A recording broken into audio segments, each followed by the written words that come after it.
This is You're Probably Right. Entertainment first, everything else is just bonus. Opinions, all ours. Sometimes backed by research, but never the final word. There are always exceptions, so take it with a grain of salt and a slight dusting of chili powder. If something in this episode resonates with you or you want to reach out directly, you can email the show at yprpodcast@gmail.com. You can also find the podcast on Facebook. Just search You're Probably Right podcast and the page should come up.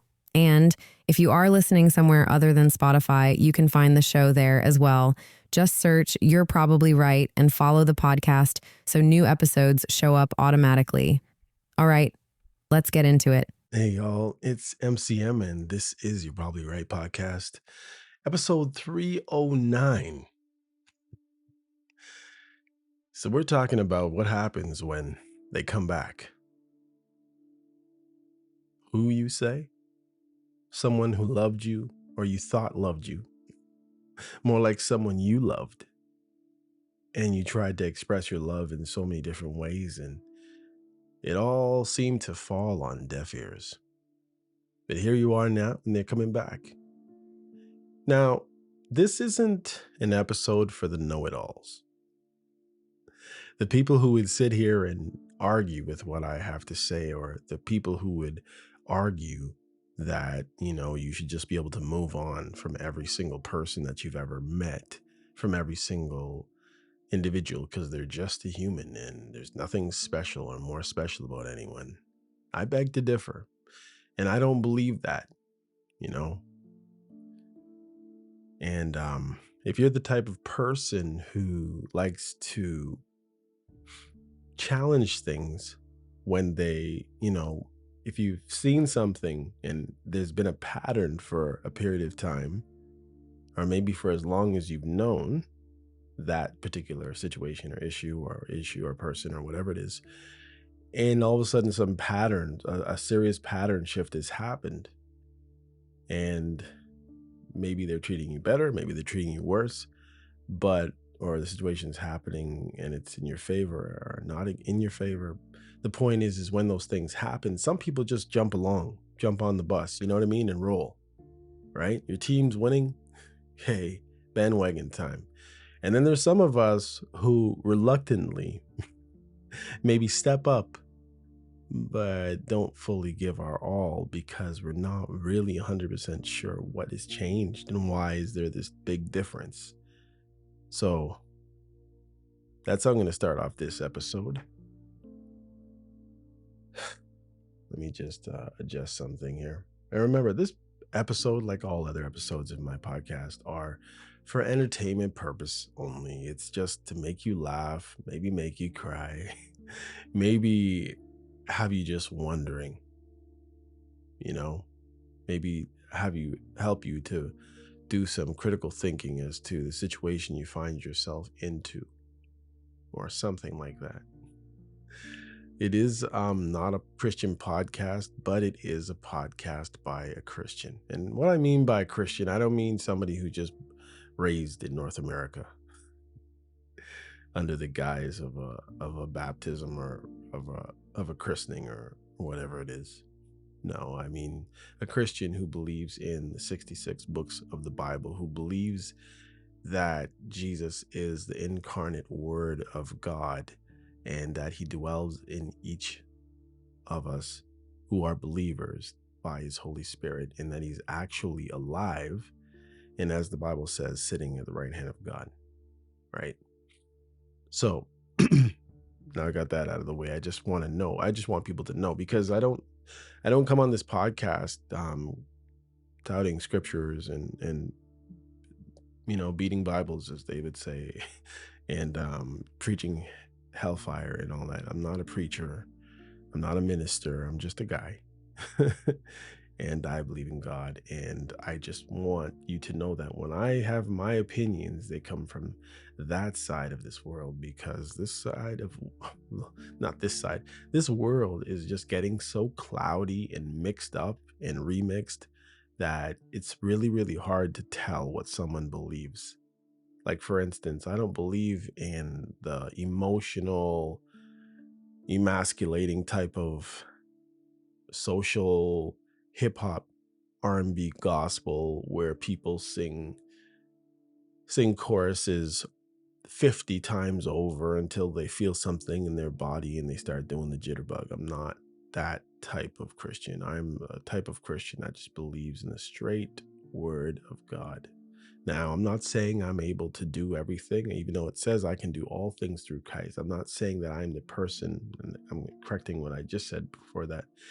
I'm I have the ability through Christ, but understand that as anybody who lives on this planet, we live in a flesh and we are affected by our flesh, our desires, our hormones, what we see, what we feel, what we taste, what we touch. You know what I mean? So it is still a battle that we battle against this flesh day by day. So I'm just telling you that I am a person like that and I've faltered many times. I'm not perfect. And so when you're listening to this podcast, understand that that's who I am. I'm not somebody who believes they're above anybody. And I believe that I'm beneath many people. And I think that I've done a lot worse than many people have. And by the grace of God, I'm still here. By the mercy of God, I'm still here. And through the blessings of Christ, I'm still here. So I'm going to get into this. Now, these are just my thoughts, right? I'm not saying everything is well thought out, but I do the best I can with what I got. You know what I mean? Why they return.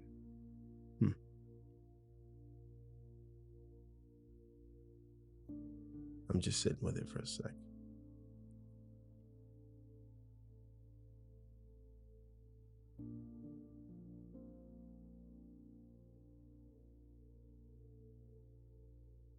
If this sounds familiar, follow the show so this kind of thinking stays close.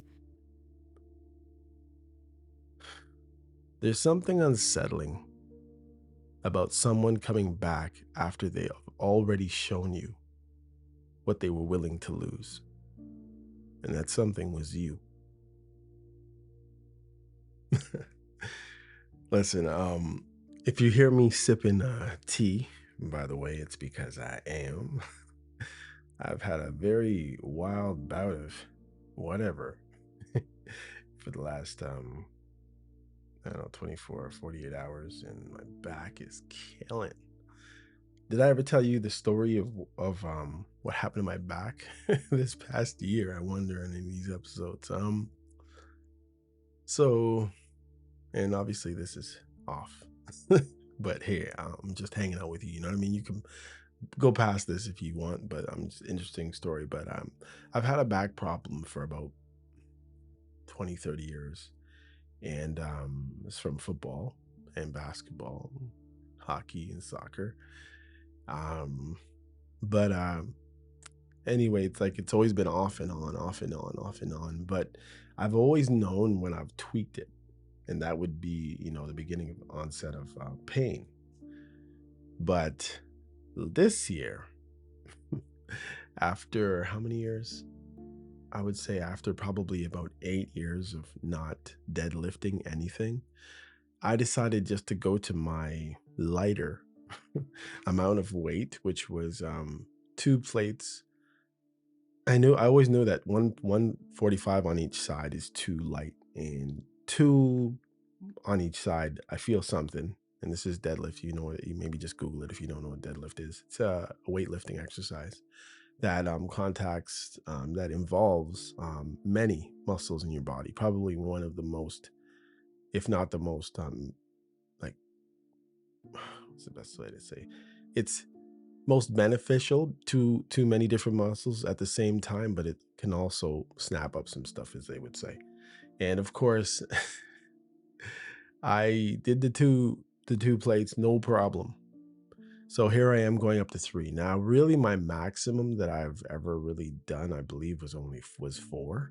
And it was because I really felt the stress in my hands. Maybe if I started wearing those bands that people wear, I could go up from there, but it just didn't feel right at 4. So anyways, I'm two plates less than the 4.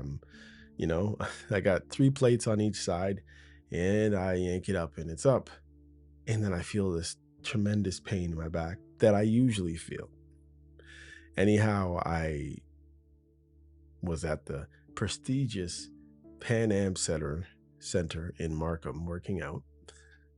So, needless to say, on the upper floor, for anybody who's in that area, it's a full glass window letting out to a huge Olympic size pool, maybe double Olympic size, I don't even know, and a huge gallery for spectators. So, needless to say, and I'm admitting that I was ego lifting, there were probably around 300 people on those bleachers, and just a feeling inside of you that somebody's looking at you and you can't see who. I said, I can't just pick it up once, I gotta pick it up more than once, so I gotta go twice. So went, and I was already in pain, and that, sure enough, I'm pretty sure damaged something in my back, causing irreparable damage, as they say. I don't know, but now, since then, even though I'm not working out as much at all, really, at this point, but um, now it just goes out like that. Like, my back would go out before. I could pick up a feather and my back could go before. But now I literally don't have to do anything. I can just wake up and stand up, and I'm out. So that long story just to tell you that I'm drinking tea, trying to hit my stomach because my stomach's been hurting and my back at the same time is wild. So if you hear me slurping, I'm not trying to be disrespectful, and hopefully this noise canceling on this thing will erase that part. But the tea is hot. I can't drink tea that's lukewarm. It's like no point. No point at all. At all. All right. Also had my cousin from England here, so I've been like always practicing my English accent on him all the time. Must be really annoying. Let me read it like this. No, read it like this. That sounds that was messed up. There's something unsettling about there's something unsettling about someone coming back after they have already shown you what they're willing to lose, and that's you. Okay, that's not the accent, but whatever. Moving on. When someone leaves, ignores your pain, looks elsewhere, you know, keeps other options warm, or treats your presence like something that they can, pick up or put down, I guess you eventually adjust to that type of treatment. Maybe you don't adjust cleanly. Maybe you adjust slowly, but you adjust. And then one day, after an absence for whatever reason, they reappear.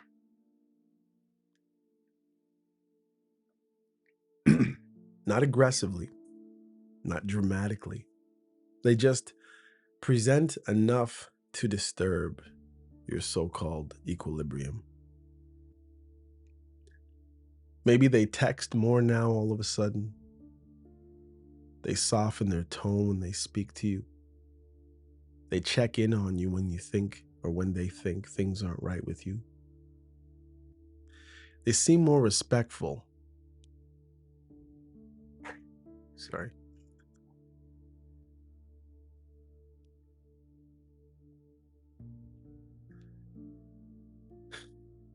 They seem more respectful of your feelings all of a sudden. They move carefully around topics that once would have been handled recklessly. And now you're stuck in that strange emotional space where your heart moves before your logic does. Because part of you feels relief that they see you again, relief that you are not invisible to them, seemingly, relief that maybe, just maybe, something has changed. Maybe they see you for who you are, or for who you think you are. So they're back. But another part of you feels cautious because you were hurt so bad. Why now? What's changed? Who changed? Or did anything actually change at all? Maybe it was weight. Maybe it was makeup, style, clothes, job. Can't do better, seemingly. And this is the moment that tests your growth more than the breakup ever did. Although you took it hard. When they were gone, it was painful, but it was clear. When they came back, it became ambiguous again. Ambiguity is where people lose themselves. Because here's what no one admits openly. Sometimes the return feels better than the relationship ever did because you forget all the bad times. Not because it's healthier, but because it confirms that you mattered. And when someone once treated you as an optional, that confirmation can feel absolutely intoxicating because it was something that you were waiting for all along and actually forgot about. And all of a sudden, here it is.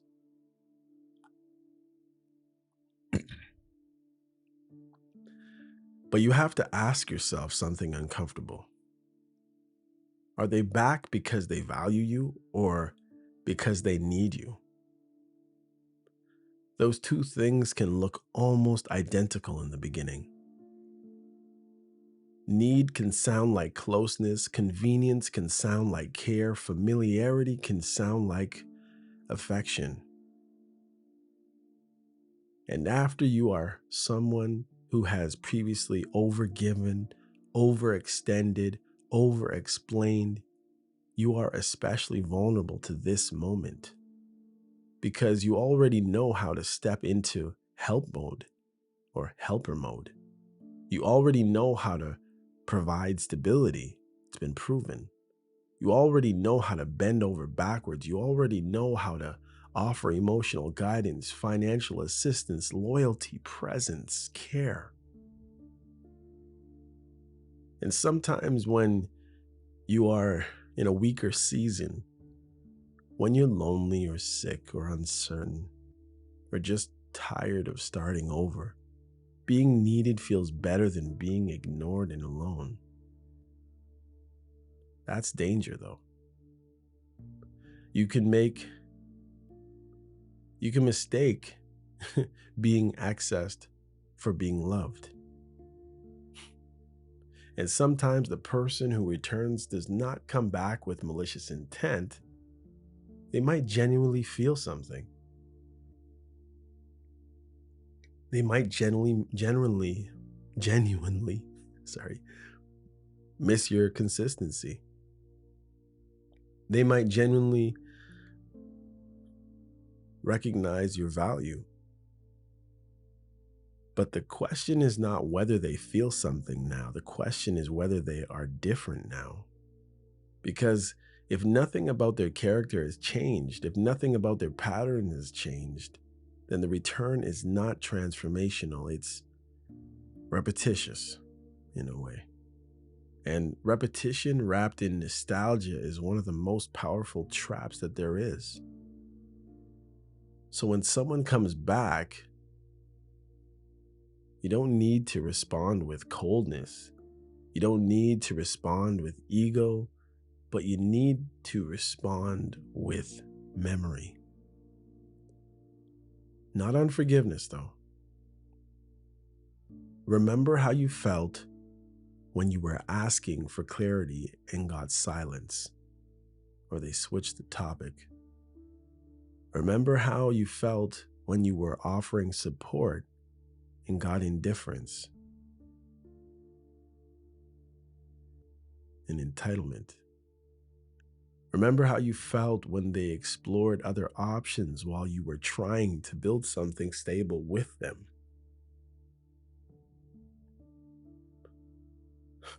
Do not let the return erase the actual record. Although it is forgiven, You still need to remember that you're dealing with the same person. And if they've shown no real change, you have to proceed with caution, no? Because some people come back not because they realized your worth, but because something else failed.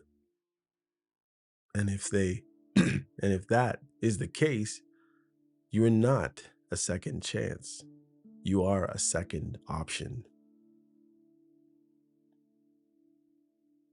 And those are not the same thing. So why do people come back anyway? When someone reappears after distance, it's almost never random. People do not drift back into old connections accidentally. Something triggered it. When they left you, or you left them finally, and they said, oh, well, and never called to check in on you. Never even responded to your message, maybe. Listen, this mistake most people make is assuming that the trigger must be enlightenment. Maybe they finally realized what they lost. Maybe they grew. Maybe they matured. Maybe they saw your value clearly all of a sudden because something else happened somewhere else, maybe. I mean, it can happen. But it is not the only explanation. And if you do not examine the other explanations carefully, you risk confusing time with transformation. There are several common reasons people return. The first is rejection elsewhere. When someone leaves you to see what else is out there, sometimes what is out there does not choose them or maybe slaps them in the face. Or it chooses them briefly and then discards them. That experience can create sudden appreciation for stability, for familiarity, for someone who once cared consistently and didn't let them down. But appreciation born from rejection is not the same thing as appreciation born from growth. It might feel softer, it might feel warmer, but underneath it can still be rooted in comparison, not in conviction. The second reason people return is loneliness. Loneliness is a powerful, amazing thing. And I don't mean wonderful. Loneliness is loneliness. It distorts memory. It edits out conflict and highlights comfort. It turns ordinary situations or connections into something sacred in hindsight. When someone feels isolated, stressed, overwhelmed, or insecure, they often reach back towards people who once made them feel special for no reason at all. Not because of something that you did, just because they made you feel special because they believed you were special. And it's an anchoring feeling. And an anchor, when you think about an anchor, it doesn't throw you here and there. It doesn't give you thrills. It just keeps you steady, right? It's not a roller coaster of emotions. It doesn't take you way up there, up to the sky, and it doesn't take you way down low.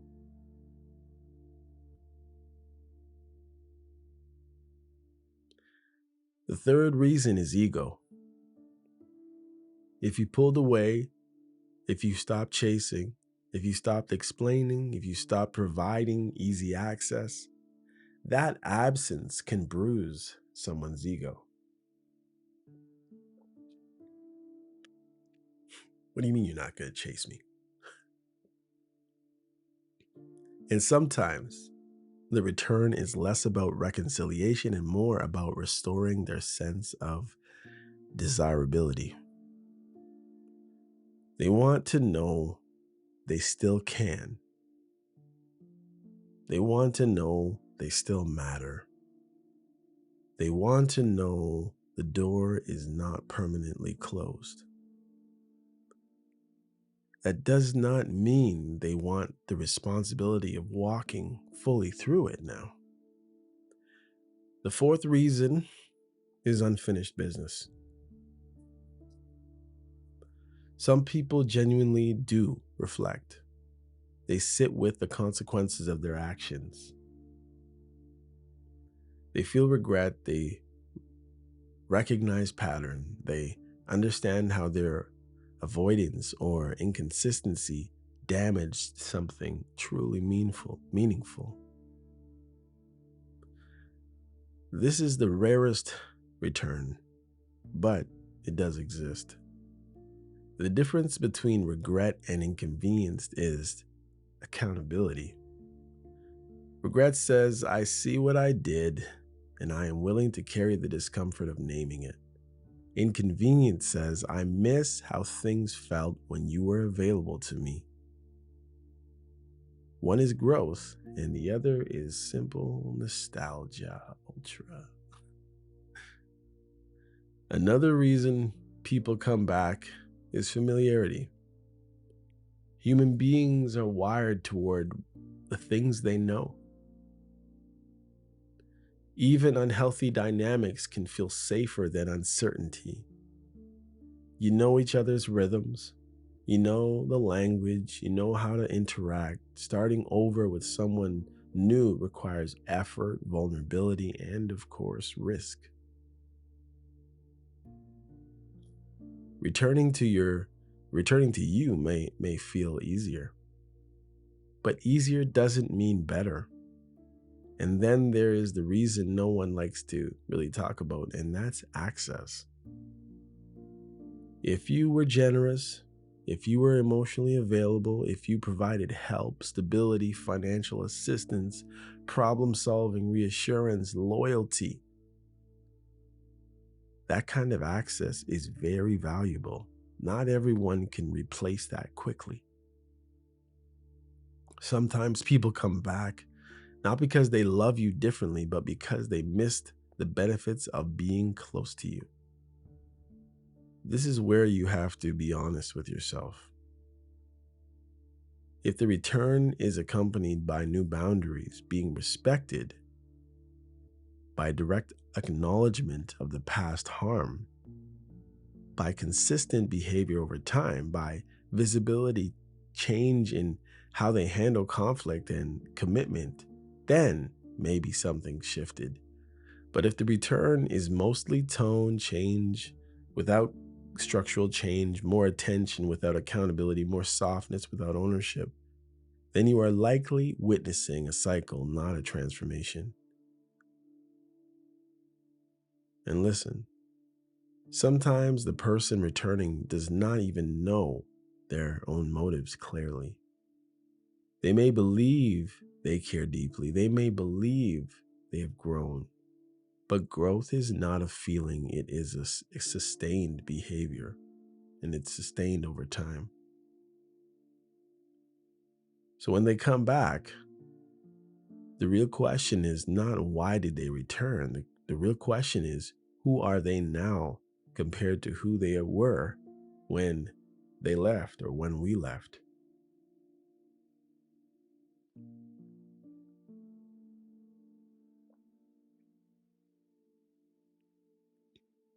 And the only way to answer this is not through intensity, not through words, not through emotion, but it's through time.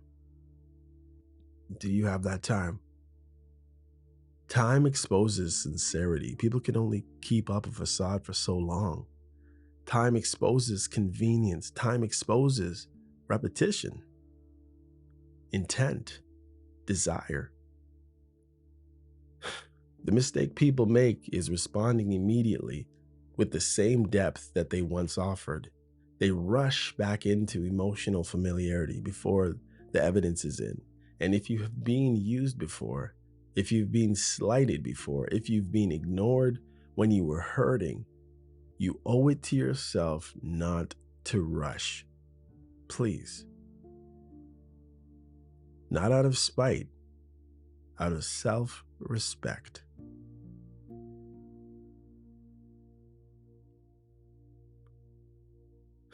And then there's this fantasy that they finally see you.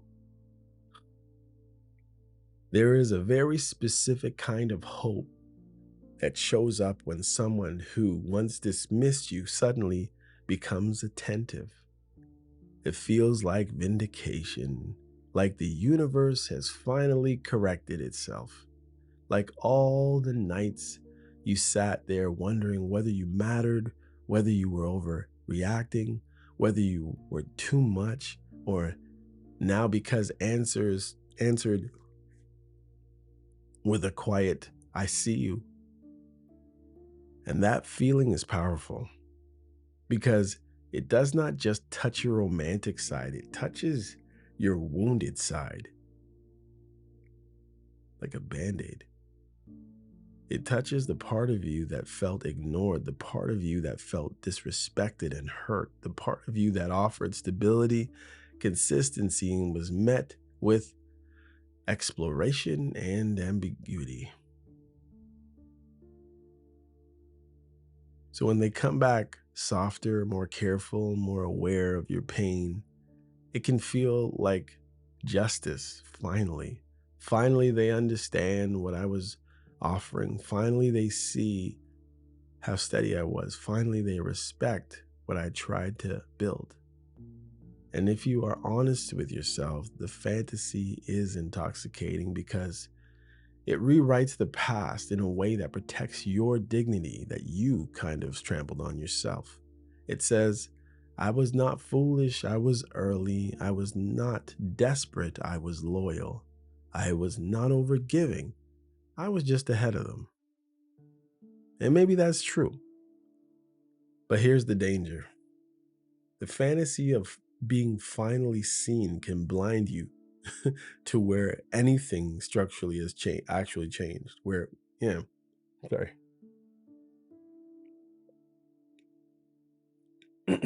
Yeah, it can blind you, to whether anything has properly changed. Attention feels like growth, but attention is not growth. Soft tone feels like maturity, but tone is not accountability. Checking in feels like repair, but repair requires ownership.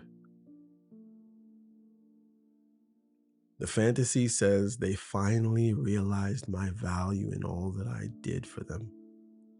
Reality asks, what did they do with that realization?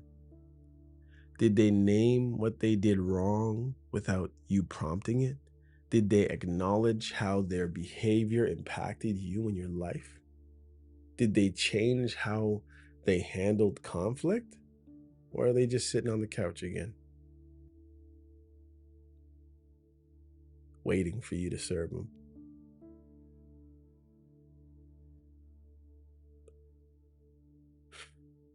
Did they close other doors they previously kept open? Did they stop seeking validation in other places? Stop looking for love in all the wrong places? Or are they simply behaving more carefully around you? There is a difference between someone being more cautious and someone being more committed. And this is where people fall into all kinds of cycles because the fantasy feels so good. They rush towards it. They open back up fully. They resume emotional depth. They provide the support. They soften boundaries. They let nostalgia lead them. And by the time they realize nothing fundamentally has changed, they are already totally invested, headlong. You have to be careful not to confuse being wanted again with being chosen fully. Being wanted feels flattering. Being chosen requires sacrifice on the other side. And if someone previously chose optionality over you, you need to see evidence that their relationship with optionality is actually changed. And their mindset isn't the same anymore. Not just their relationship with you, Because here is something uncomfortable. Sometimes people do not come back because they finally see you. They come back because they realize you are actually just stable, maybe the best person they know. You're safe, you're forgiving, you're consistent, you're accessible. And in unstable seasons of life, stability is very, very, very, very attractive.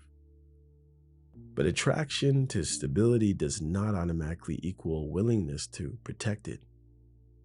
And this is where your apprehension is actually healthy. You're not bitter, you're not cynical, you're just remembering. And memory is wisdom, not hostility. If you once had to explain your pain and were met with indifference, that history matters. If you once were ignored while they explored other options, that history matters. If you once were treated as emotional convenience, that history matters. The return does not erase the record, it adds a new chapter. And the only way to know what kind of chapter it is to resist the urge to rewrite the entire story permanently or prematurely. Let their actions narrate, not your head, not what you remember. Let their consistency speak. Let time reveal whether this is recognition or repetition.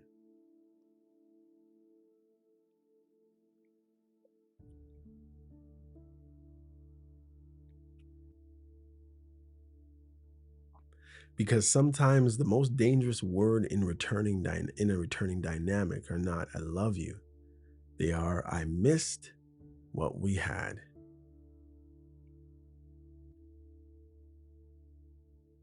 Missing is about feeling. Repair is about responsibility, and those are not the same. When someone comes back,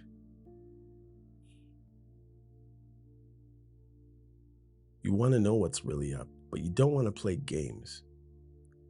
The instinct is either to slam the door or swing it wide open. Neither reaction is really wise. Slamming the door may feel powerful, but it can also be ego tripping. Swinging it wide open may feel loving, but it can also be self-erasing and dangerous.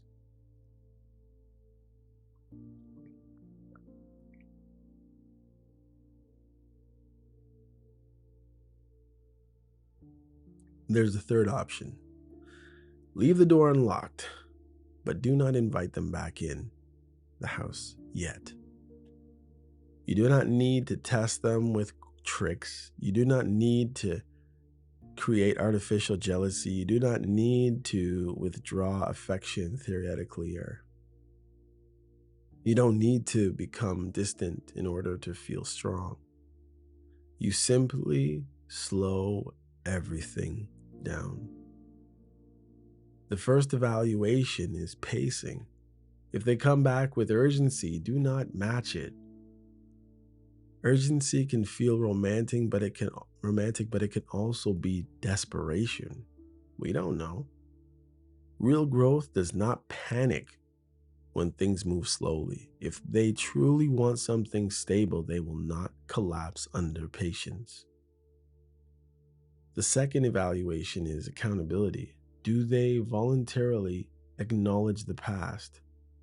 Not in a vague way, not in a sentimental way, but specifically. Do they say, "I handled that poorly," or "I avoided responsibility, I caused you confusion, I know I hurt you"? If accountability only appears when you bring it up, that is awareness. If accountability appears without prompting, that is growth. The third evaluation is consistency over time. Tone changes are easy. Behavior sustained over weeks and months and years is not. Are they steady when you are not immediately available? Do they remain present when there is no crisis? Do they reach out when they do not need something? If their attention spikes only when they require access, help, comfort, validation, assistance, then you are not witnessing renewal, you are witnessing convenience. The fourth evaluation is how they handle boundaries. Set small ones first. Say no to something minor. Delay a response. Decline a request politely. Politely. Watch their reaction. Growth respects boundaries calmly. Entitlement resents them. The fifth evaluation is whether their life structure changed. Did they close off other romantic options? Did they stop keeping old patterns warm? Did they alter patterns that previously undermined trust? Words about change are irrelevant without visible reconstruction.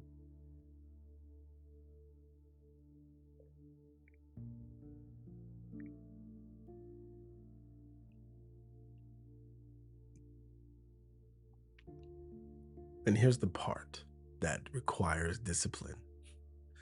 Do not provide the same depth you once provided immediately. Put the brakes on it.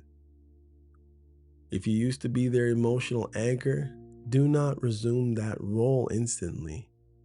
If you used to solve their problems, do not jump in to solve them again. If you used to over-explain your feelings, don't pour everything out on day 3. Let them work. Let them demonstrate. Let them invest without you cushioning everything and softening everything. Because if they are back for you, they will rise to meet this space.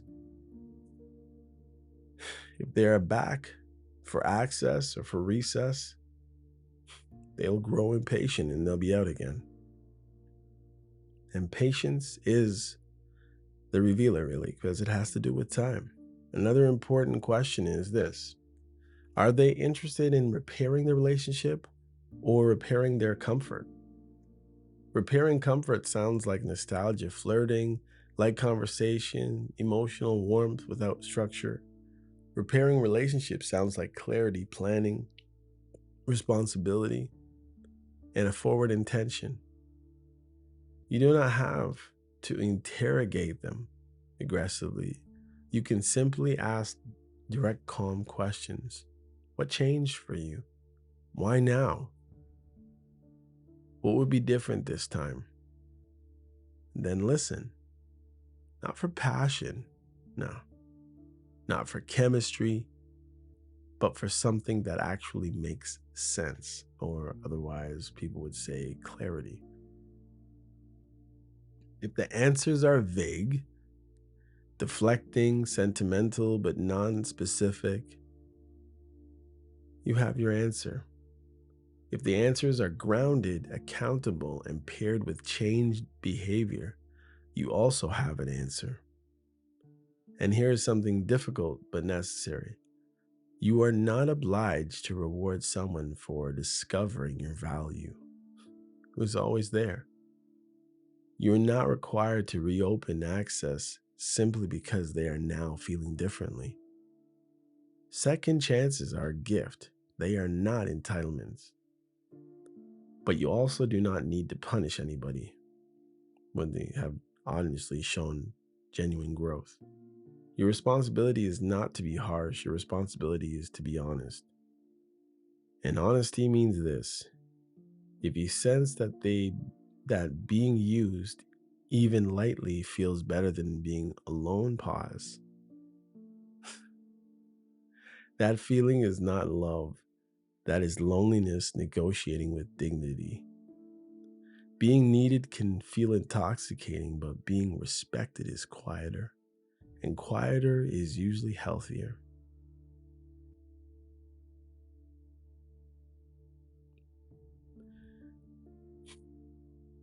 And then let's talk about the hard truth about why we entertain return. There's something most people will not admit generally, they'll just be in it. Sometimes we are not entertaining their return because they've changed. We are entering their return or entertaining their return because we're tired. Tired of starting over, tired of explanations, or or explaining ourselves to new people or old people, and what happened to this guy. Be cool if he came back, right? Tired of, yeah, just explaining ourselves to new people of the stuff that we've done and blah blah blah, and the stuff that we want to do. Tired of swiping, searching, hoping. Tired of feeling misunderstood. Tired of carrying everything alone. And when someone familiar walks back into your life, even if they hurt you before, familiarity can feel like a relief. It is easier to revisit a known story than to write a new one. For sure, it takes more effort.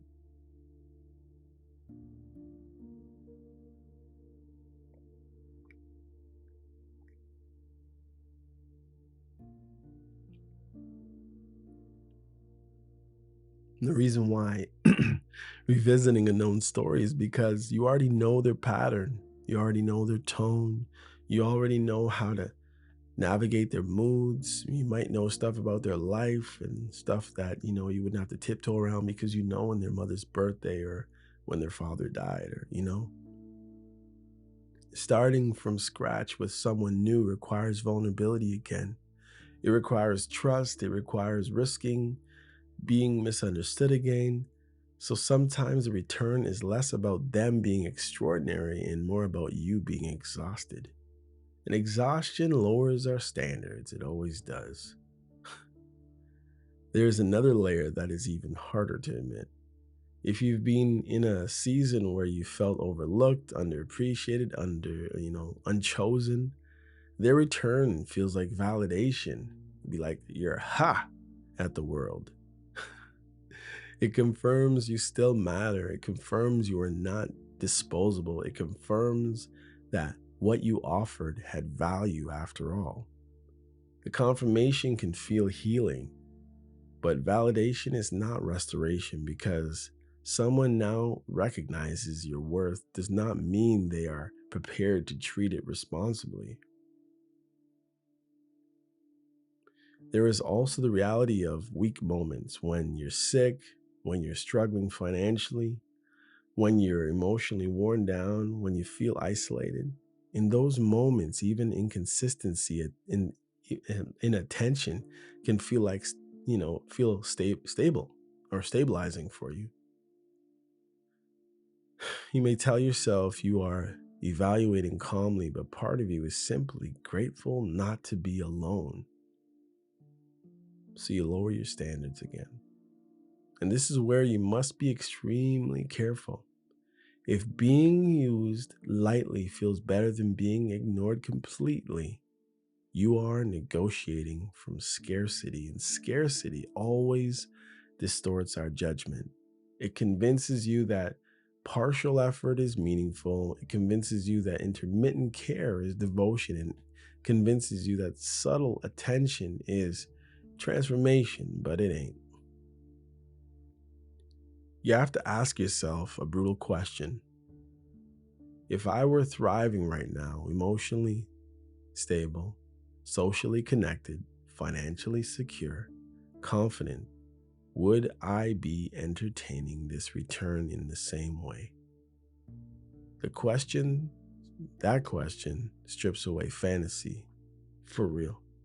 Because sometimes the return looks appealing not because they are extraordinary, but because your circumstances make familiarity feel safe and safer than a possibility.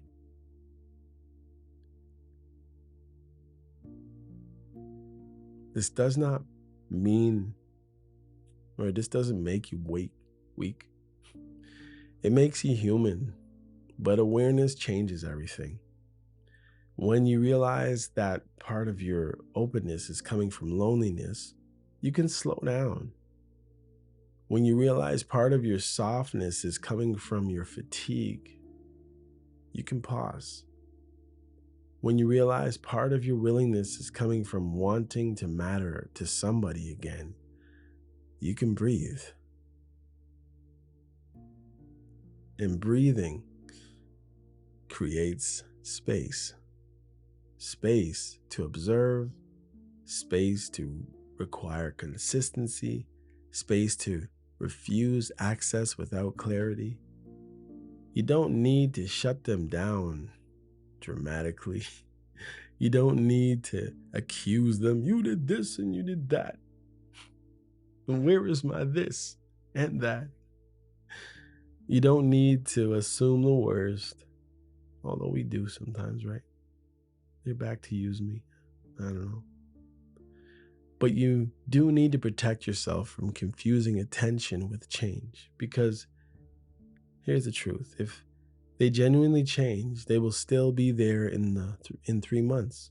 If they genuinely grew, they will respect your caution. If they genuinely value you, they will not pressure you to accelerate anything. But if they are simply thirsty for access,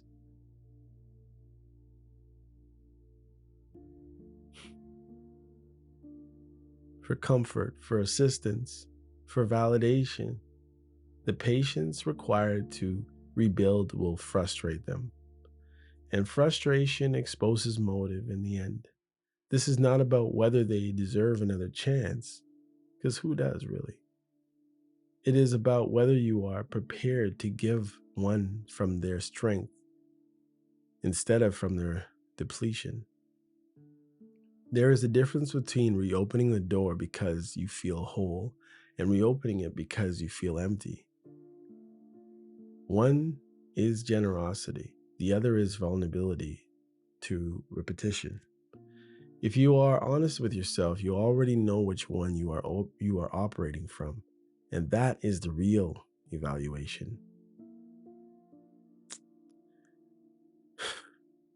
Anyhow, can't beat a dead horse, guys. So here you are. They came back, not with fireworks, not with declaration, just enough presence to disturb the peace you worked very hard to rebuild. And now you're sitting in the space between hope, hesitation, between validation, vigilance, between longing and memory. You're not bitter, naive. You're just not sure. And that uncertainty is healthy. You're not dumb for doing that or thinking that. Because if someone once walked away from you, ignored your pain, chose ambiguity over clarity, or treated your presence like something that they could pick up and throw down, then caution is not cruelty, it is wisdom on your behalf.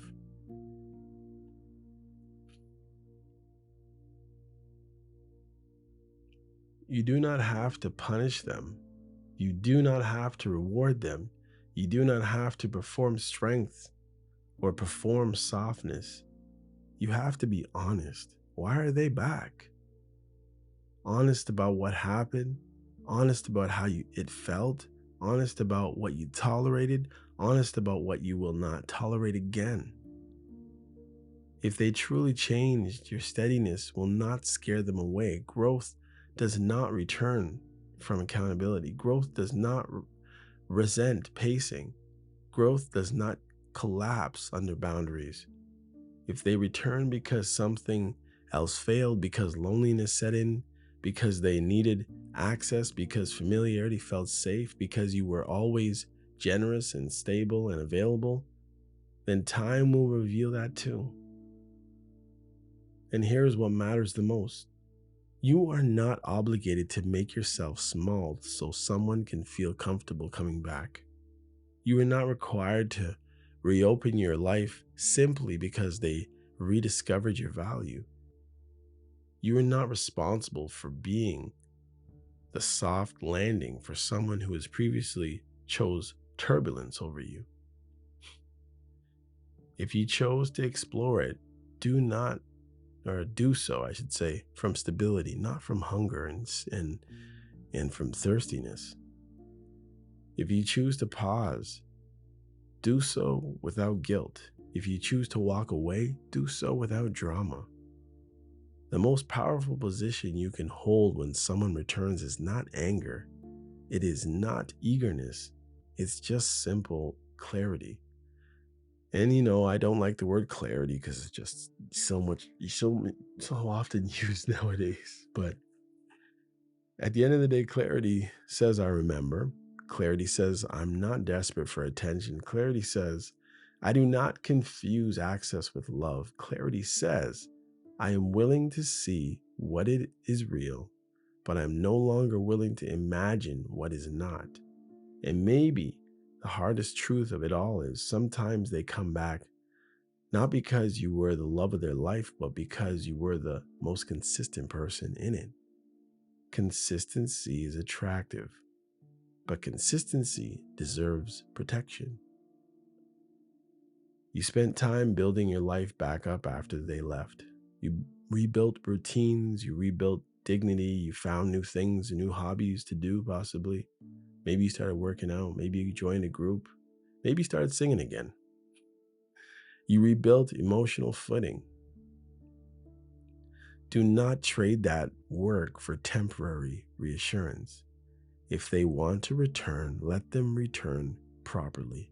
Let them name what happened. Let them accept responsibility. Let them demonstrate change without being prompted. Let them earn access instead of inheriting it because of something in the past. And if they cannot do that, then the return was not redemptive or redemption, it was repetition. In the end, the question is not whether they came back. The question is, who are they now? What have they realized? If anything, are you still the version of yourself that would overextend to keep them? Or are you the version now that says, I care, but I also require? The difference determines everything. They came back, now what? Now you slow down. Now you observe with your eyes wide open. Now you choose deliberately instead of emotionally. Now you protect what you've built in you. And if they are real, they will meet you there. If they are not, they will fade again. Either way, this time you do not lose yourself in the process, and it'll be different. And let that be the win. All right, guys, just under an hour. Not bad. Shorten it up again. I really do appreciate all my listeners. I'm asking you please to support the podcast. If you can follow me, even if you never plan on listening to me again, maybe just because you like this episode, maybe you can just follow me just to help me out a little bit. Trying to catch on. Maybe somebody will decide to back the podcast. There are many good episodes, I believe, and of some use to many.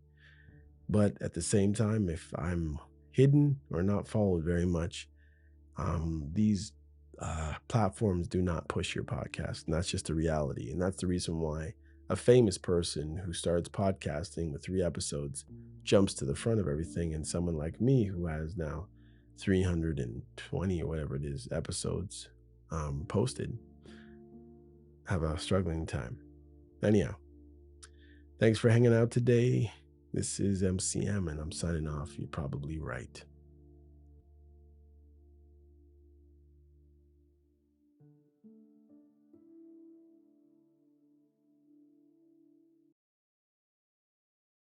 Hey, come check out You Probably Right podcast. Society is getting more unpredictable every day, but at the same time, predictable in its unpredictability. Say that 4 times real fast.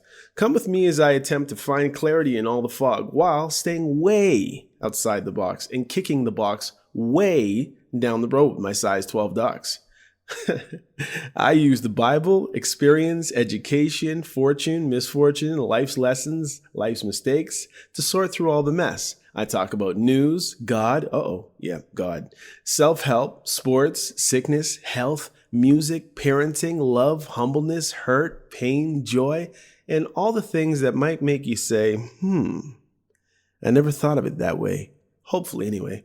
Also, I take a stab at answering tough and not so tough questions, and all the while understand that, listen, sometimes you end up in the hot seat and there's no thermostat. Well, that's how it is here. And because there's no topic, well, very few topics off the table, Torontonians will understand that Doug Ford reference there.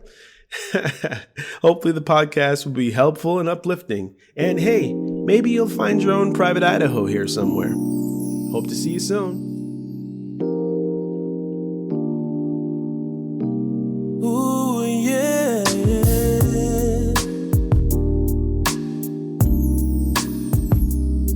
Listen.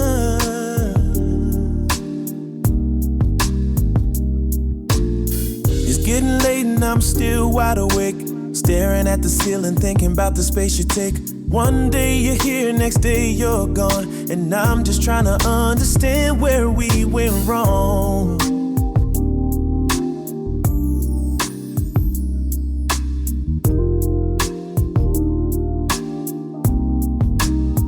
You only love me in the middle of the night. Then you fade away with the morning light. I need to know, is this for real? Tell me how you truly feel. Oh, yeah. I give my all, you give me half your heart. You say the words, but we just stay so far apart. These mixed signals are tearing me down, lost in the silence when you're not around. Tell me how you feel. How you really feel. Is any of this real? Just tell me, yeah. Tell me, baby. Oh.